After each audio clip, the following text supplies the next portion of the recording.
ನನ್ನ ಎಲ್ಲ ಪ್ರೀತಿಯ ಆಧ್ಯಾತ್ಮಿಕ ಸಾಧಕರಿಗೂ ಹಾಗೂ ಸಾಧನಾಕಾಂಕ್ಷಿಗಳಿಗೂ ನಮಸ್ಕಾರ.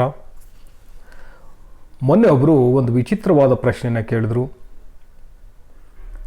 ಅದೇನು ಅಂತ ಹೇಳಿದ್ರೆ, ರೇಖಿ ದೀಕ್ಷೆ ಪಡೆಯದೆ ರೇಖಿ ಅಭ್ಯಾಸ ಮಾಡಿದ್ರೆ ಏನಾಗುತ್ತೆ ಅಂತ. ಆಮೇಲೆ ಗೊತ್ತಾದ ವಿಷಯ ಏನು ಅಂತ ಹೇಳಿದ್ರೆ, ಇದು ಕೇವಲ ಪ್ರಶ್ನೆ ಮಾತ್ರ ಅಲ್ಲ, ಕೆಲವಷ್ಟು ಜನ ಇದನ್ನು ಪ್ರಯತ್ನ ಕೂಡ ಮಾಡಿದ್ದಾರೆ. ಅಂದರೆ ರೇಖಿ ದೀಕ್ಷೆ ಪಡೆಯದೇ, ಯಾವುದೇ ಗುರುಗಳ ಮಾರ್ಗದರ್ಶನ ಇಲ್ಲದೇ, ಯಾವ್ಯಾವುದೋ ವಿಡಿಯೋಗಳನ್ನ ನೋಡಿ ಅಥವಾ ಬೇರೆ ಬೇರೆ ರೀತಿಯಾದಂತಹ ವಿವರಣೆಗಳನ್ನು ನೋಡಿಕೊಂಡು ಕೇಳಿಕೊಂಡು ರೇಖಿಯನ್ನು ಪ್ರಾಕ್ಟೀಸ್ ಮಾಡಿದ್ದಾರೆ. ಈಗ ಪ್ರಶ್ನೆ ಏನಂತ ಹೇಳಿದ್ರೆ, ಹಾಗೆ ಮಾಡಿದ್ರೆ ಏನಾಗುತ್ತೆ? ರೇಖಿ ದೀಕ್ಷೆ ತಗೊಂಡಿಲ್ಲ, ಆದರೆ ನಮಗೆ ಗೊತ್ತು ರೇಖಿನ ಹೇಗೆ ಅಭ್ಯಾಸ ಮಾಡೋದು ಅಂಥೇಳಿ. ಆ ರೀತಿಯಾಗಿ ನಾವು ಪ್ರಾಕ್ಟೀಸನ್ನು ಮಾಡ್ತೀವಿ. ಯಾಕಂದರೆ ರೇಖಿ ಅನ್ನೋದು ಅಷ್ಟು ತುಂಬ ಸರಳವಾಗಿದೆ. ಏನಾಗುತ್ತೆ ಅಂತ ಹೇಳಿದ್ರೆ, ಮೊದಲನೇದಾಗಿ ಅದು ರೇಖಿ ಆಗೋದಿಲ್ಲ. ಯಾಕೆಂದರೆ ರೇಖಿ ಅಂದರೆ ಗುರುವಿನಿಂದ ಶಿಷ್ಯರಿಗೆ ಹರಿದು ಬರುವಂತಹ ಒಂದು ವಿದ್ಯೆ. ರೇಖಿ ಅಂತ ಅನ್ನಿಸ್ಕೋಬೇಕಾದ್ರೆ ಅದಕ್ಕೆ ಸರಿಯಾದ ರೀತಿಯಲ್ಲಿ ದೀಕ್ಷೆ ಆಗಿರಬೇಕು. ದೀಕ್ಷಾ ಪ್ರಕ್ರಿಯೆಯಲ್ಲಿ ಏನಾಗುತ್ತೆ, ವಿಶ್ವಶಕ್ತಿಯ ಜೊತೆ ನಮ್ಮ ಪ್ರಾಣಶಕ್ತಿಯ ಸಂಯೋಗವಾಗುವಂತೆ ಗುರುಗಳು ನಮ್ಮ ಚಕ್ರಗಳನ್ನು ಸಂಯೋಜನೆ ಮಾಡ್ತಾರೆ. ಹಾಗಾದಾಗ ಮಾತ್ರ ಅದು ನಮ್ಮ ದೇಹದಲ್ಲಿ ಶಕ್ತಿಯ ಹರಿಯುವಿಕೆಯನ್ನು ಸಮತೋಲನಗೊಳಿಸುತ್ತೆ ಮತ್ತು ನಿರಂತರ ಹೀಲಿಂಗ್ ನಾವು ಮಾಡಿಕೊಂಡ ನಂತರವೂ ಅಥವಾ ಬೇರೆಯವರಿಗೆ ಹೀಲಿಂಗ್ ಮಾಡಿದ ನಂತರವೂ ಕೂಡ ಅದು ನಮ್ಮ ಪ್ರಾಣಶಕ್ತಿ ಕಡಿಮೆ ಆಗದೆ ಇರೋ ಥರ ನೋಡ್ಕೊಳ್ಳುತ್ತೆ. ಉದಾಹರಣೆಗೆ, ನೀವು ಕಷ್ಟಪಟ್ಟು ಒಂದು ಬಿಂದಿಗೆನಲ್ಲಿ ಎಲ್ಲಿಂದೋ ನೀರು ಹೊತ್ಕೊಂಡ್ಬಂದು ಶೇಖರಣೆ ಮಾಡಿಟ್ಕೊಂಡಿರ್ತೀರಾ, ಅದನ್ನು ಬಂದವರಿಗೆಲ್ಲ ಹಂಚುತ್ತಾ ಇದ್ದೀರಾ ಅಂತ ಅಂದ್ಕೊಳ್ಳಿ. ಏನಾಗ್ಬೋದು, ನಿಧಾನವಾಗಿ ಆ ಬಿಂದಿಗೆಯಲ್ಲಿರುವಂತಹ ನೀರು ಖಾಲಿಯಾಗ್ಬಿಡುತ್ತೆ. ಅದೇ ನಿಮ್ಮ ಬಿಂದಿಗೆ ನದಿಯಿಂದ ನೇರವಾಗಿ ಕನೆಕ್ಟ್ ಆಗಿರುವಂತಹ ಒಂದು ನಲ್ಲಿಗೆ ಜೋಡಿಸ್ಕೊಂಡಿದ್ದೀರಾ ಅಂತ ಅಂದ್ಕೊಳ್ಳಿ. ನೀವು ಎಷ್ಟು ನೀರು ಕುಡಿದ್ರೂ ಅಥವಾ ಬೇರೆಯವರಿಗೆ ಹಂಚಿದ್ರೂ ಕೂಡ ನಿಮ್ಮ ಬಿಂದಿಗೆಯಲ್ಲಿರುವ ನೀರು ಖಾಲಿಯಾಗುವಂಥ ಚಿಂತೆ ನಿಮಗಿರೋಲ್ಲ. ಹಾಗೆ ರೇಖಿ ದೀಕ್ಷೆ ಆಗಿದ್ದರೆ ನೀವು ವಿಶ್ವಶಕ್ತಿಯ ಜೊತೆಗೆ ಸಂಪರ್ಕ ಆಗಿರೋದ್ರಿಂದ ವಿಶ್ವಶಕ್ತಿಯ ಶಕ್ತಿಯನ್ನು ನೀವು ನಿಮ್ಮ ಮೇಲೆ ಹೀಲ್ ಮಾಡ್ಕೊಳ್ಳೋದಕ್ಕೆ ಉಪಯೋಗಿಸ್ಕೊಳ್ತೀರಿ, ಹಾಗೂ ಬೇರೆಯವ್ರನ್ನ ಹೀಲ್ ಮಾಡ್ಕೊಳ್ಳೋಕ್ಕೆ ಉಪಯೋಗಿಸ್ಕೊಳ್ಳೋದ್ರಿಂದ ಆ ವಿಶ್ವಶಕ್ತಿ ಅನ್ನೋದು ಖಾಲಿನೇ ಆಗದೇ ಇರೋಷ್ಟು ನಿಮಗೆ ಶಕ್ತಿಯನ್ನು ಸರಬರಾಜು ಮಾಡ್ತಾನೇ ಇರೋದ್ರಿಂದ ನಿಮಗೆ ಯಾವುದೇ ರೀತಿಯಾದಂತಹ ಭಯ ಪಡುವಂತಹ ಅಗತ್ಯ ಇಲ್ಲ. ಒಂದು ವೇಳೆ ಹಾಗೆ ರೇಖಿ ದೀಕ್ಷೆ ಆಗದೇ ಸ್ವಯಂ ಹೀಲಿಂಗ್ ಮಾಡಿಕೊಂಡ್ರೆ ಅದು ನಮ್ಮ ಪ್ರಾಣಶಕ್ತಿಯನ್ನು ಉಪಯೋಗಿಸ್ಕೊಂಡು ಮಾಡಿಕೊಳ್ಳುವಂಥ ಹೀಲಿಂಗ್ ಆಗುತ್ತೆ. ನೀವು ಯಾವುದಾದ್ರೂ ಆಧ್ಯಾತ್ಮಿಕ ಸಾಧನೆ ಅಂದರೆ ಧ್ಯಾನ, ಜಪ, ತಪ ಮೊದಲಾದ ಯಾವುದನ್ನಾದರೂ ಮಾಡಿಕೊಂಡು ಪ್ರಾಣಶಕ್ತಿಯನ್ನು ಸಂಗ್ರಹ ಮಾಡಿಟ್ಕೊಂಡಿದ್ರೆ ಅದನ್ನು ಬಳಸ್ಕೊಂಡು ಹೀಲಾಗುತ್ತೆ. ಹೀಲಾಗಲ್ವಾ? ಖಂಡಿತವಾಗೂ ಹೀಲಾಗುತ್ತೆ. ಕ್ರಮೇಣ ನಿಮ್ಮ ಪ್ರಾಣಶಕ್ತಿ ಕಡಿಮೆಯಾಗುವಂತಹ ಸಂಭವ ಇದೆ. ಹಾಗೆ ಯಾವುದೇ ಸಾಧನೆ ಮಾಡಿಕೊಂಡಿಲ್ದೇ ನೀವು ಹೀಲ್ ಮಾಡಿಕೊಂಡ ತಕ್ಷಣ ನಿಮಗೆ ಮೊದಲನೇದಾಗಿ ವಿಪರೀತವಾದಂತಹ ಕೈ ನೋವು ಬರ್ಬೋದು.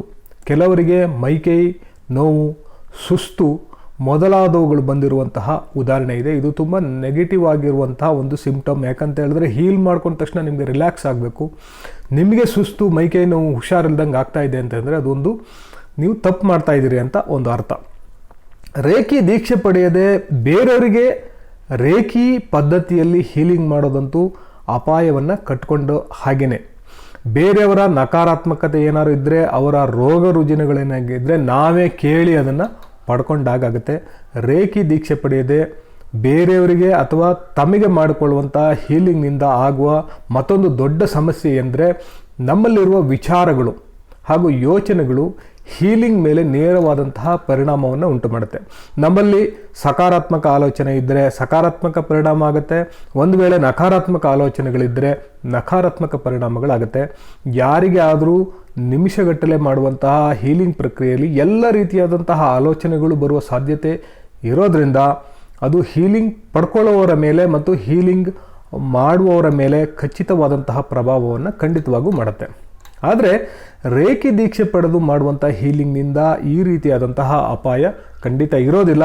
ರೇಖಿ ಹೀಲಿಂಗ್ ಮಾಡಿಕೊಳ್ಳುವಾಗ ನಿಮ್ಮಲ್ಲಿ ಒಂದು ವೇಳೆ ನಕಾರಾತ್ಮಕ ಆಲೋಚನೆ ಬಂದರೂ ಸಹ ಅದು ನಿಮ್ಮ ಮೇಲೆ ಅಥವಾ ಹೀಲಿಂಗ್ ಪಡ್ಕೊಳ್ತಾ ಇರೋರ ಮೇಲೆ, ನಿಮ್ಮಿಂದ ಹೀಲಿಂಗನ್ನು ತಗೊಳ್ತಾ ಇರುವವರ ಮೇಲೆ ಯಾವುದೇ ರೀತಿಯಾದಂತಹ ನಕಾರಾತ್ಮಕ ಪ್ರಭಾವವನ್ನು ಬೀರುವುದಿಲ್ಲ. ಯಾಕಂದರೆ ರೇಖಿ ಯಾವಾಗಲೂ ಕೆಡುಕನ್ನು ಮಾಡೋದಿಲ್ಲ ಮತ್ತು ರೇಖಿ ಅನ್ನೋದು ಸಂಪೂರ್ಣ ಸೇಫ್ ಆಗಿರುತ್ತೆ, ಸುರಕ್ಷಿತವಾಗಿರುತ್ತೆ.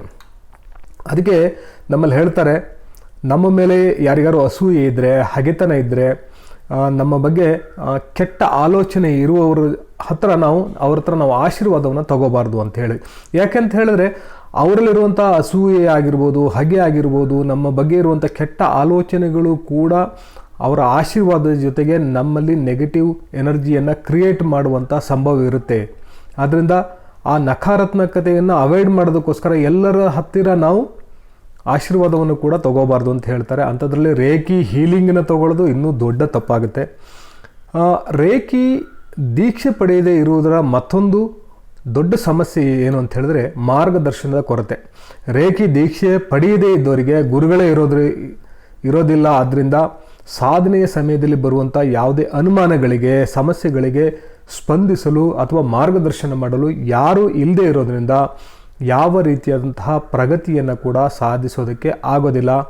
ರೇಖಿ ದೀಕ್ಷೆ ಪಡೆಯದವರ ಮತ್ತೊಂದು ಸಮಸ್ಯೆ ಅಂದರೆ ಪರಂಪರೆಯಿಂದ ಬಂದಂತಹ ಜ್ಞಾನದ ಜೊತೆ ಸಿಗುವ ನಿಗೂಢವಾದಂತಹ ಮತ್ತು ಪವಿತ್ರವಾದಂತಹ ಚಿಹ್ನೆಗಳು, ರೇಖಿ ಚಿಹ್ನೆಗಳು ಮತ್ತು ಅದರಿಂದ ಮಾಡಬಹುದಾದಂತಹ ಪವಾಡ ಸದೃಶವಾದಂತಹ ಒಂದು ಟೆಕ್ನಿಕ್ಗಳ ಬಗ್ಗೆ ಜ್ಞಾನದ ಕೊರತೆ ಆಗುತ್ತೆ. ಹಾಗಾಗಿ ಯಾರೂ ಸಹ ಕೇವಲ ಮಾಹಿತಿಯನ್ನು ತಿಳ್ಕೊಂಡು ರೇಖಿಯನ್ನು ಅಭ್ಯಾಸ ಮಾಡೋದಕ್ಕೆ ಹೋಗಬೇಡಿ. ನೀವು ನೋಡುವ ಯಾವುದೇ ವಿಡಿಯೋಗಳು ಕೇವಲ ಮಾಹಿತಿಗಾಗಿ ಮಾತ್ರ, ಈ ಥರ ಇದೆ ಅಂತ ತಿಳ್ಕೊಳ್ಳೋದಕ್ಕೋಸ್ಕರ ರೇಖಿಯ ಶಕ್ತಿಯ ಅನುಭವ ಹಾಗೂ ಪ್ರಯೋಜನವನ್ನು ಪಡ್ಕೊಳ್ಳೋದಕ್ಕೆ ಸರಿಯಾದ ಗುರುವಿನಿಂದ ರೇಖಿ ದೀಕ್ಷೆ ಪಡೆದುಕೊಂಡು ಅವರ ಮಾರ್ಗದರ್ಶನದಲ್ಲಿ ನೀವು ಅಭ್ಯಾಸನ ಮಾಡುವುದು ಬಹಳ ಮುಖ್ಯ ಆಗುತ್ತೆ. ಕೆಲವರು ರೇಖಿಯನ್ನು ದೀಕ್ಷೆ ಮೂಲಕ ಕಲಿತಿದ್ದರೂ ಸಹ ಕಾರಣಾಂತರಗಳಿಂದ ಸರಿಯಾದ ಮಾರ್ಗದರ್ಶನದ ಕೊರತೆಯನ್ನು ಅನುಭವಿಸ್ತಿರ್ತಾರೆ. ಅವರಿಗೆ ಸರಿಯಾದ ಮಾರ್ಗದರ್ಶನ ಇರೋದಿಲ್ಲ. ಅವರ ಗುರುಗಳ ಜೊತೆಗೆ ಒಂದು ಸಂಪರ್ಕದಲ್ಲಿ ಇಲ್ಲದೇ ಇರುವಂಥ ಸಂದರ್ಭ ಇರುತ್ತೆ. ಅವರಿಗೆ ಅನುಕೂಲ ಆಗಲಿ ಅನ್ನುವಂಥ ಒಂದು ಒಳ್ಳೆಯ ಉದ್ದೇಶದಿಂದ ಕೆಲವೊಂದು ಅಪೂರ್ವ ಹಾಗೂ ನಿಗೂಢವಾದಂತಹ ಮಾಹಿತಿಗಳನ್ನು ಮತ್ತು ಕೆಲವೊಂದು ಅಭ್ಯಾಸದ ವಿಡಿಯೋಗಳನ್ನ ಅಪ್ಲೋಡ್ ಮಾಡಿರ್ತೀವಿ ನಾವು. ಅದರ ಅರ್ಥ ಯಾರು ಬೇಕಾದರೂ ಅದನ್ನು ನೋಡಿ ಅದರಲ್ಲಿ ಏನು ತೋರಿಸಿದ್ದಾರೆ ಹಾಗೆ ಅಭ್ಯಾಸ ಮಾಡಿ ಅಂತ ಅಲ್ಲ.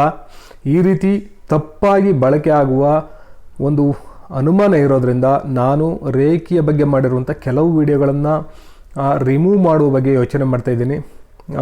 ಇದ್ರ ಬಗ್ಗೆ ನಿಮ್ಮ ಅನಿಸಿಕೆ ಕೂಡ ತಿಳಿಸಿ, ನೋಡೋಣ ಏನಾಗುತ್ತೆ ಅಂಥೇಳಿ.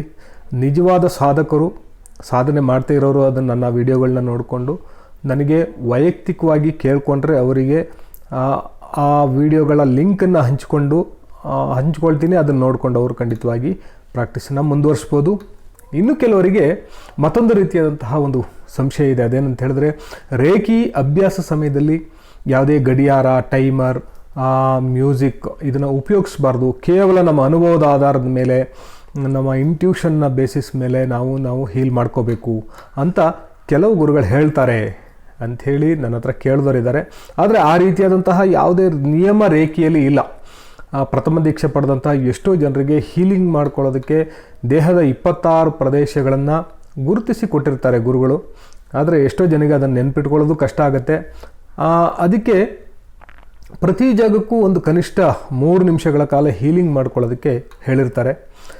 ರೇಖಿ ಬಗ್ಗೆ ಈಗ ತಾನೇ ಗೊತ್ತಿರುವಂಥವ್ರು, ಈಗ ತಾನೇ ತಿಳ್ಕೊಂಡಿರುವಂಥವ್ರು ಗಡಿಯಾರನೂ ನೋಡ್ದೇನೆ, ಯಾವುದೇ ಒಂದು ಟೈಮರ್ನೂ ಕೂಡ ಉಪಯೋಗ ಮಾಡ್ಕೊಳ್ದೇನೆ 1.5 ಗಂಟೆ ಕಾಲ ಹೀಲಿಂಗ್ ಮಾಡ್ಕೊಳ್ಳಿ ಅಂತ ಹೇಳಿದ್ರೆ 26 ಪಾಯಿಂಟ್ಗಳಿಗೆ ಅಂದಾಜಿನ ಮೇಲೆ ಮಾಡ್ಕೊಳ್ಳೋದಕ್ಕೆ ಹೇಳಿದ್ರೆ ಖಂಡಿತವಾಗಿಯೂ ಅದು ಕಷ್ಟದ ಕೆಲಸನೇ.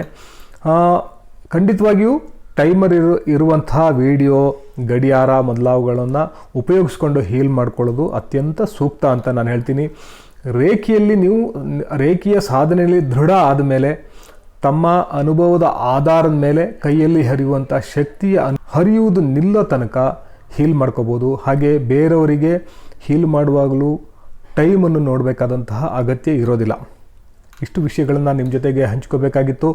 ಇನ್ನು ಕೆಲವರು ಕೇಳ್ತಿದ್ದಾರೆ, ನಾವು 26 ಪಾಯಿಂಟ್ಗಳಿಗೆ ಹೀಲಿಂಗ್ ಮಾಡ್ಕೋಬೇಕಾ? ಕೆಲವು ಗುರುಗಳು ಬರೀ 7 ಪಾಯಿಂಟ್ಗಳಿಗೆ ಹೀಲ್ ಮಾಡ್ಕೊಳ್ಳೋಕ್ಕೆ ಹೇಳ್ತಿದ್ದಾರೆ. ನೀವ್ಯಾಕೆ 26 ಪಾಯಿಂಟ್ ಹೇಳ್ತೀರಾ ಅಂತ ಅದರ ಬಗ್ಗೆ ಮುಂದಿನ ವಿಡಿಯೋದಲ್ಲಿ ಚರ್ಚೆ ಮಾಡೋಣ.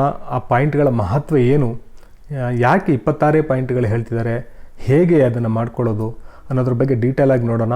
ಅಂಥ ವಿಡಿಯೋಗಳು ಬೇಕಾಗಿದ್ದವರು ಕಮೆಂಟ್ ಮಾಡಿ. ಆ ವಿಡಿಯೋ ನೋಡಬೇಕು ಅನ್ನೋರು ನಮ್ಮ ಚಾನಲ್ನ ಸಬ್ಸ್ಕ್ರೈಬ್ ಮಾಡ್ಕೊಳ್ಳಿ. ಈ ವಿಡಿಯೋ ಇಷ್ಟ ಆದವರು ಲೈಕ್ ಮಾಡಿ, ಶೇರ್ ಮಾಡಿ. ನಿಮಗೆಲ್ಲ ಒಳ್ಳೆಯದಾಗಲಿ. ನಾನು Ravi, reiki master, hypnotist, master numerologist. ನಮಸ್ಕಾರ.